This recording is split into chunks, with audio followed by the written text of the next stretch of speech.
কার না না কার কাজ করতেছেন একটা ফ্যাক্টরি আপনার দিন শেষে কাকে আপনার এই তোমাদের ফোন দিচ্ছ না কেন কেউ সব কেউ চিনেন না আপনারা এখানে কাজ করতেছেন এই ওই যে দেখেন ওই উনি কোথায় ওনাকে ডাকেন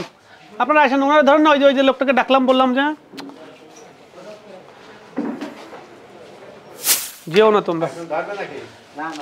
তা আপনারা কি এখানে যারা কয়েল ফ্যাক্টরিতে এই যে এটা সম্প্রসারণ করতেছেন তাই না কয়েলের ফ্যাক্টরি বাড়তেছে আপনাদের মধ্যে কে কথা বলবো কার সাথে বুঝি না আপনারা কার কাজ করতেছেন কার না না কার কাজ করতেছেন একটা ফ্যাক্টরি আপনার দিন শেষে কাকে আপনাকে তো কেউ না কেউ টাকা দিবে এই কাজের বিনিময়ে কারোর সাথে যোগাযোগ না করে কি আপনি আমার বাসায় কাজ করবেন এই কাজটা যে করতেছেন কে কার মাধ্যমে এই কথা বলেন না কেন আপনি এই তো হেডমিস্ত্রি আপনি কার মাধ্যমে কাজ করতেছেন শামীম সাহেবকে ফোন দিয়ে আসতে বলেন যে আমাদের আটকায় রাখছে আপনি আসেন যে শামীম সাহেবকে বলেন আসতে আপনাদের তো একটা বেতন দিবে বা এই কাজের আমি তো মনে করেন আসছে উত্তরা থেকে ওই তো যার মাধ্যমে আসছেন না সেই লোককে যখন আসবে তখন আপনারা চলে যাবেন উনি থাকবে বুঝছেন না কি বলছি আপনি ওনাকে ফোন দেন দ্রুত ফোন দেন শামীম সাহেব আসতে বলেন স্যার